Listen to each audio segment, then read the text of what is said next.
Hello, good evening सभी को।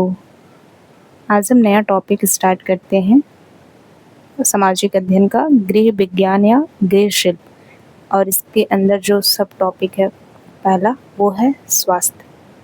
पहले तो हम बात कर लेते हैं, इसमें दो टर्म है, एक स्वस्थ है और एक स्वास्थ्य है। इन दोनों में अंतर क्या है? तो जो स्वास्थ्य है यानी कि हेल्थ, ये एक अवस्था को दिखा रहा है, स्टेट को दिखा रहा है, जैसे कि एक ये संज्ञा की तरह काम कर रहा है। जैसे हम कहें आपका स्वास्थ्य अच्छा है, तो ये एज अ नाउन वर्क कर रहा है। और जब बात करेंगे स्वस्थ यानी कि हेल्दी की, तो ये एक एडजेक्टिव यानी कि विशेषण की तरह काम कर रहा है। जैसे मैं बिल्कुल स्वस्थ हूँ, यानी कि ये मेरी विशेषता बता रहा है कि मैं स्वस्थ हूँ। तो आगे अब देखते हैं कि जो स्वस्थ शब्द है ये किन दो शब्दों से मिलकर बना है। ये सु और अस्त को मिलाकर बना है। सु मतलब सुंदर या अच्छी और अस्त मतलब स्थिति। इस प्रकार जब किसी का शरीर निरोग व आकर्षक स्थिति में हो तो उसे स्वस्थ कहते हैं, जबकि पूर्णतः विकार रहित अच्छी शारीरिक स्थिति ही हेल्थ है यानी कि स्वास्थ्य है। केवल बीमारियों अथवा दुर्बलता से मुक्त रहने को ही स्वास्थ्य नहीं कहते हैं। शारीरिक, मानसिक और सामाजिक रूप से संतुलित विकास ही स्वास्थ्य है, यानी कि मेंटली, फिजिकली और सोशल तौर पे, इमोशनली तौर पे जब हमारा स्थिति जो है वो बैलेंस्ड हो सब कुछ, तो उसको हम स्वास्थ्य कहते हैं। नेक्स्ट टॉपिक है माल न्यूट्रिशन यानी कि कुपोषण। शरीर को स्वस्थ रहने के लिए हमें पोषक तत्व की आवश्यकता पड़ती है। पोषक तत्व कौन कौन से होते हैं? जैसे प्रोटीन, कार्बोहाइड्रेट, वसा, विटामिन, खनिज यानी कि मिनरल्स, लवण, सॉल्ट एक्सेट्रा। शरीर में इन पोषक तत्वों की जो मात्रा होती है, ये आवश्यकता से अगर अधिक हो जाए या बहुत कम भी हो जाए तो भी कुपोषण, तो ये ही कुपोषण कहलाता है। इसके अन्य भी कारण होते हैं। दो तो हमने देखा, यानी कि अल्प पोषण यानी कि बहुत कम पोषण, या फिर अति पोषण, या जनसंख्या वृद्धि और स्वच्छता, अगर हम गंदे तरीके से भी रह रहे हैं तो भी इसका कारण है। भोज्य पदार्थों में अगर मिलावटें हो रही हैं, अज्ञानता भी कहीं ना कहीं कुपोषण का एक कारण है।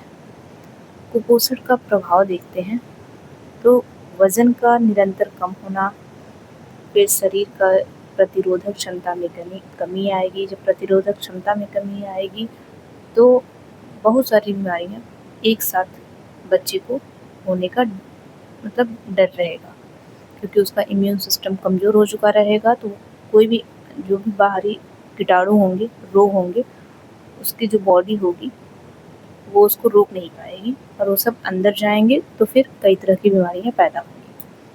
मांसपेशियों का क्षरण होना, और जब बच्चा डेली थोड़ा बहुत बीमार रहते रहेगा, कभी दर्द, कभी बुखार, कभी दस्त होना, तो फिर उसको पढ़ाई में मन नहीं लगेगा। उसकी मानसिक जो संतुलन होगी वो ठीक नहीं रहेगी, जिसकी वजह से बच्चा पढ़ाई में भी पिछड़ेगा, यानी कि पढ़ाई में वो पिछड़ने लगेगा। बुखार का बार बार होना, दस्त होना, शारीरिक और जब मानसिक कमजोरी होगी तो फिर उसकी जो बौद्धिक क्षमता होगी उसके विकास में भी बाधाएं आएंगी। तो ये सारे इसके प्रभाव हैं। इसके बचाव देखते हैं, कुपोषण से बचने के क्या क्या तरीके हैं। तो इसके लिए हमें उम्र तथा आवश्यकता के अनुसार पोषक तत्वों से निर्मित भोज्य पदार्थ जैसे दाल, रोटी, चावल, सलाद, हरी पत्तेदार सब्जियां, दूध, दही, अंकुरित अन्न एवं मौसमी फलों को अपने भोजन में शामिल करना चाहिए। जो लड़कियां हैं उन्हें लड़कों की तुलना में थोड़ी ज़्यादा ही पोषण की ज़रूरत होती है, क्योंकि उन्हें स्वयं को मातृत्व के लिए तैयार करना होता है। यानी लड़कियों को जो हर महीने मेंस्ट्रुअल साइकिल से गुजरना पड़ता है, उसमें उनकी ब्लड लॉस ज़्यादा होती है, जिसकी वजह से लड़कियां हर मामले में लड़कों के बराबर तो होती हैं, लेकिन फिजिकली देखें थोड़ी वो कम होती हैं। तो इसलिए लड़कों की तुलना में इन्हें लड़कियों को थोड़ी पर्याप्त पोषण की ज़रूरत पड़ती है। अब कुपोषण से होने वाले जो रोग हैं उससे देखते हैं। फर्स्ट पे है क्वाशीयोरकर, यानी कि ये प्रोटीन की कमी से होता है। इसमें शरीर की वृद्धि रुक जाती है, हाथ पैर कमज़ोर और दुर्बल हो जाते हैं, पेट निकल जाता है, त्वचा रूखी और बाल भूरे हो जाते हैं। और इस चीज़ प्रोटीन की कमी को पूरी करने के जो स्रोत हैं वो हैं दाल, सोयाबीन, मूंगफली, दूध, अंडा, मांस आदि। मेरास्मस देखें तो ये भी प्रोटीन और कार्बोहाइड्रेट की कमी से होता है। इसमें भी शरीर दुर्बल हो जाता है, आँखें धँस जाती हैं, त्वचा पर झुर्रियाँ आ जाती हैं, रूखा हो जाता है, बाल भूरे हो जाते हैं, बेजान हो जाते हैं। और इसको जो स्रोत हैं वो है दूध, दाल, अंडा, चावल, मांस, आलू, मछली। जो अनीमिया है, रक्तहीनता, जिसमें खून की कमी होती है, वज़न कम होता है, पैरों में सूजन आती है, शरीर सुस्त एवं पीला पड़ता है। और ये हमारे ब्लड में आयरन की कमी से होता है। और हमें पता है कि पालक जो होती है उसमें आयरन भरपूर होता है, सेब में, गुड़ में, चुकंदर, खजूर, अनार, इसलिए कहा जाता है ये सब चीज़ें हमें अपने डेली खाने में ज़रूर ही शामिल करना चाहिए। घेंघा रोग, जिसे हम ग्वाइटर बोलते हैं, आपने देखा होगा कई लोगों को उनके गला फूला हुआ होता है, बाहर की तरफ ऐसे निकला होता है, लटक रहा होता है, थोड़ा बहुत मांस जो होता है, तो वो ग्वाइटर ही होता है। वो आयोडीन की कमी से होता है। हमें आयोडीन युक्त नमक खाना चाहिए। गला फूल जाता है, इसमें शारीरिक और मानसिक विकास भी रुक जाता है। रतौंधी, ये रात में जैसे अंधेरा होता है या फिर जब लाइट भी कम हो, दिन में भी कोई अंधेरा रूम हो तो वहाँ उन्हें दिखाई नहीं देगा, यानी कि रात में कम दिखाई देता है, इसे नाइट ब्लाइंडनेस कहते हैं। ये विटामिन ए की कमी से होता है। इसलिए हमें दूध, हरी, पीली व लाल सब्जियां, फल, मछली आदि खाना चाहिए। जो पेलेग्रा है ये विटामिन बी की कमी से होता है। इसमें ये त्वचा संबंधी एक रोग है, बार बार दस्त होता है। और इसकी जो स्रोत हैं वो है दाल, मूंगफली, टमाटर आदि। इसलिए कहा जाता है कि सलाद भी हमें शामिल करना चाहिए, उसमें टमाटर, खीरा, चुकंदर, मूली ये सब रहना चाहिए। वृद्धि निगरानी क्या है? तो जब बच्चा जो होता है जन्म के बाद वो कम से कम 5 से 6 साल तक बच्चा बहुत तेज़ी से बच्चे का विकास हो रहा था, चाहे उसका शारीरिक विकास हो, मानसिक का तो आपको पता ही है। मानसिक में कहा गया है कि जो बच्चा होता है 6 वर्ष की आयु तक बच्चे का जो मानसिक विकास है वो 85% तक हो चुका होता है। ऐसे ही जो उसकी बॉडी है उसका भी जो विकास हो रहा होता है ना, वो बहुत तेज़ी से हो रहा होता है 5 साल तक या 6 साल तक की उम्र तक। तो इस एज में बच्चे की उचित देखभाल करनी चाहिए। उसकी बॉडी को क्या ज़रूरत है उस तरीके का खाना उसको देना चाहिए, पोषक तत्व में कमी नहीं करनी चाहिए। तो वृद्धि निगरानी यही है कि जन्म के बाद उसकी निरंतर हो रही वृद्धि में और तथा उचित देखभाल। इसके अंतर्गत बच्चे का समुचित विकास, यानी कि होल जो उसका डेवलपमेंट है उसके लिए रोगों से बचाने के लिए टीके आते हैं, तो टीका भी टाइम टू टाइम लगवाना चाहिए। हर माता पिता के लिए बहुत आवश्यक है कि वे बच्चों को समय समय पर निर्धारित प्रतिरक्षक जो टीके आते हैं, जो सरकार पूरी मतलब मुहिम चलवाती है, उसको लगवाना चाहिए टाइम टू टाइम। जैसे पोलियो घर घर आकर लोग पिलाते हैं, तो बच्चे को जैसे पता मतलब इसको बारे में हमेशा पता करते रहना चाहिए कब ये टीका लग रहा है, जो भी आ रही है उसको टाइम टू टाइम लगवाना चाहिए। देखते हैं टीकाकरण होता क्या है। तो शरीर की प्रतिरोधक क्षमता बढ़ाने के लिए, यानी जो हमारा इम्यून सिस्टम है उसको और ज़्यादा बाहरी रोगों से बचाने के लिए और ज़्यादा उसको स्ट्रॉन्ग करने के लिए बहुत थोड़ी मात्रा में किसी रोग के रोगाणु को, यानी कि जिस चीज़ का टीका लग रहा है, एग्जाम्पल में पोलियो, तो जो इंजेक्शन लगेगा ना वो उसमें पोलियो वायरस होती है। तो ऐसे ही जिस भी रोग का टीका लग रहा है उसके रोगाणु को सुई के द्वारा या ड्रॉप के रूप में शरीर में पहुंचाया जाता है, उसी को प्रतिरक्षण या टीकाकरण कहते हैं। और जो 2 टीका होता है, 2 टीका जो लगवाना है, जैसे एक टीका लगा और फिर एक और टीका लगवाना है, तो कम से कम इन दोनों के बीच में जो गैप होना चाहिए, अंतर होना चाहिए, वो 1 माह से कम का नहीं होना चाहिए।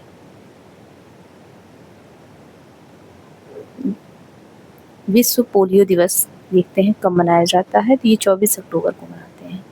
इसका उद्देश्य है इस बीमारी के प्रति लोगों को जागरूक करना। जो पोलियो का वायरस होता है, ये अस्वच्छ शौच सुविधाओं के कारण, यानी जहाँ ज़्यादा गंदगी है उसकी वजह से बहुत तेज़ी से फैलता है।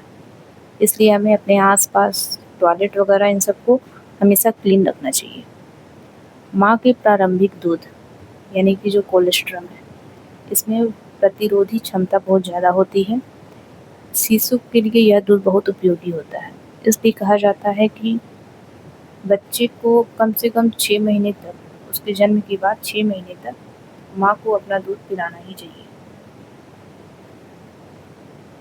सूखा रोग रिकेट्स जिसे कहते हैं, ये शरीर में कैल्शियम और विटामिन डी की कमी से होता है। बच्चों को सूखा रोग, अस्थि दुर्बलता हो जाता है रिकेट्स की वजह से। कैल्शियम और फास्फोरस जो है, ये 2 तत्व हैं, ये दोनों हमारी हड्डियों और दांतों का निर्माण करते हैं और स्वस्थ रखते हैं। जब बालक के अंग तेजी से बढ़ रहे होते हैं तो अस्थि तंत्र के निर्माण के लिए, यानी जो हमारी जो बोन सिस्टम है उसके निर्माण के लिए कैल्शियम और फास्फोरस, इन दोनों खनिजों यानी कि दोनों मिनरल्स की आवश्यकता हमें अधिक मात्रा में ज़रूरत पड़ती है। तो प्रतिदिन बच्चे के लिए जो है कम से कम 1.5 ग्राम और फास्फोरस 1.5 ग्राम की आवश्यकता पड़ती है। इन दोनों खनिजों का प्रभाव विटामिन डी की उपस्थिति में, यानी कि विटामिन डी के प्रेजेंस में ही ज़्यादा प्रभावी होता है। ये मतलब दोनों जो काम करेंगे वो विटामिन डी की प्रेजेंस में करेंगे। और विटामिन डी का जो स्रोत है वो मोस्टली हमें सन से प्राप्त होता है, सूर्य से। इसलिए कहा जाता है कि हमें जो सनराइज का टाइम होता है मॉर्निंग का, जो जिसमें लाल किरण निकल रही होती है, मतलब पूरी तरह से वाइट लाइट अभी नहीं आई रहती है, तो कम से कम 10 बजे या 9 बजे के पहले का हमें धूप ज़रूर लेना चाहिए। रक्त अल्पता यानी कि अनीमिया, इसके बारे में आपकी बुक में एससीईआरटी की जो बुक है यूपी की, उसमें थोड़ा बहुत और ज़्यादा एक्स्ट्रा दिया था, तो हम इसे भी देख लेते हैं। लक्षण है इसके, बालक का भार जो आवश्यक भार होता है उससे कम मतलब हो, और बच्चा आलसी और सुस्त लगे, चेहरे से पीलापन झलक रहा हो, तो हमें जान लेना चाहिए कि बच्चे के में अनीमिया का ये मतलब अनीमिया से ग्रसित हो गया है। इस रोग में लाल रक्त जो कण होता है आरबीसी, वो प्रभावित होता है। आरबीसी में हीमोग्लोबिन होता है जो रक्त को लालिमा देता है, और वही हीमोग्लोबिन की कमी होती है इसमें, तो बच्चे का जो चेहरा है वो पीला मतलब पीला पड़ने लगता है। रेड मतलब उसमें जब खून ही नहीं रहेगा शरीर में तो वो रेड कहाँ से दिखेगा। लौह तत्व, इसमें आयरन होते हैं हीमोग्लोबिन में। एक ये महत्वपूर्ण लवण है यानी कि सॉल्ट है। यह शरीर में 4 से 5 ग्राम तक उपस्थित रहता है, और इस 4-5 ग्राम का जो 70% है, यानी कि 70% मात्रा हमारे रक्त में होती है, और 30% मात्रा हमारी यकृत यानी कि लीवर, वृक्क मतलब कि किडनी, तथा अस्थि मज्जा जिसे हम बोन मैरो कहते हैं, इसमें इन तीनों में 30% पाए जाते हैं। शरीर में जो लौह तत्व है यानी जो आयरन एलिमेंट है, इसकी हमें पर डे कितनी आवश्यकता पड़ती है, तो अगर 20 वर्ष तक का बच्चा है, यानी इस आयु तक के जो लोग हैं, उनको 15 से 20 मिलीग्राम की आवश्यकता पड़ती है। वहीं देखें जो प्रौढ़ पुरुष और जो स्त्रियां हैं, इनको 20 मिलीग्राम, गर्भवती महिलाओं को 40 मिलीग्राम, और जो दुग्धपान कराने वाली माताएं हैं उनको 30 मिलीग्राम की आवश्यकता पड़ती है। ये डाटा आप ज़रूर से याद रखें, क्योंकि जो वनडे एग्ज़ाम होते हैं और ख़ास करके यूपी टेट और सीटेट ये लोग डायरेक्टली क्वेश्चन बनाते हैं बुक में जो लिखा होता है उससे। कभी कभी तो ये लोग लैंग्वेज भी चेंज नहीं करते, हूबहू बुक का ही उठा कर दे देते हैं। तो एक भी ये डाटा स्किप मत करिएगा, इसको ज़रूर याद कर लीजिएगा। फिर देखते हैं सेब, इस खास करके इसका जो छिलका होता है। फिर शहद और अनार, ये हमारे शरीर की कोशिकाओं को क्षतिग्रस्त होने से, यानी कि जो हमारी बॉडी की सेल है उसको डिस्ट्रॉय होने से बचाता है। लेकिन हम आजकल क्या करते हैं, सेब का छिलका उतार कर खाते हैं। फिर उतारना पड़ता भी है क्योंकि इतने वो ऊपर से अजीबो-गरीब आ रहे हैं आजकल, उसमें काले-काले धब्बे लगे रहते हैं कि उतारना ही पड़ता है। फिर देखते हैं ये जैसे ये मैंने कुछ एक्स्ट्रा जोड़ा हुआ है इसमें इन्फॉर्मेशन, क्योंकि ये जो चैप्टर है ये हेल्थ से रिलेटेड है, इसमें पोलियो भी आया हुआ है। तो मैं सोचा कि ये दोनों डे मनाया गया है तो इसका थीम भी लिख लेते हैं और किस दिन मनाते हैं ये भी नोट कर लेते हैं, क्योंकि हो सकता है वो लोग बुक से पूछें या इस बुक का ही जो चैप्टर है उससे रिलेटेड जो करंट में चीज़ें चली हैं हो सकता है उससे भी क्वेश्चन बना लें। तो देखते हैं वर्ल्ड हेल्थ डे, ये 7 अप्रैल को हर साल मनाया जाता है। इसकी थीम है together for health stand with science, यानी कि स्वास्थ्य के लिए एक साथ विज्ञान के साथ खड़े हों। याद रखेंगे आप। वर्ल्ड पोलियो डे, ये तो हमने देखा बुक में भी ये था 24 अक्टूबर। इसकी जो थीम है 2025 की वो मैंने नीचे नोट किया है इसको। इसकी थीम थी and polio, every child, every vaccine, everywhere. फिर है जो पल्स पोलियो टीकाकरण अभियान था, ये कब शुरू हुआ था, ये ईयर याद रखिएगा 1995। और इसकी जो टैग लाइन तो सबको ही याद होगी, 2 बूंद जिंदगी की। भारत को पोलियो मुक्त घोषित कर दिया गया है और ये किया गया था 27 मार्च 2014 को। किसने किया, ऑर्गेनाइजेशन का नाम याद रखेंगे तो WHO ने, यानी कि वर्ल्ड हेल्थ ऑर्गेनाइजेशन, हिंदी में है विश्व स्वास्थ्य संगठन। तो ये आधिकारिक तौर पर ये जो हमारा देश है ये पोलियो मुक्त घोषित हो चुका है। मतलब 2011 में लास्ट पोलियो का, मतलब पोलियो से ग्रसित कोई बच्चा पाया गया था, मतलब लास्ट 2011 में, उसके बाद से अभी तक नहीं मिला है। तो इसको मुक्त कर दिया गया है हमारे देश को। तो ये चैप्टर यहीं ख़त्म होता है। अब हम नेक्स्ट जो पढ़ेंगे वो पढ़ेंगे स्वच्छता। तो अगर आपको वीडियो अच्छी लगी हो तो प्लीज़ लाइक, सब्सक्राइब और शेयर कर दीजिए। Thank you.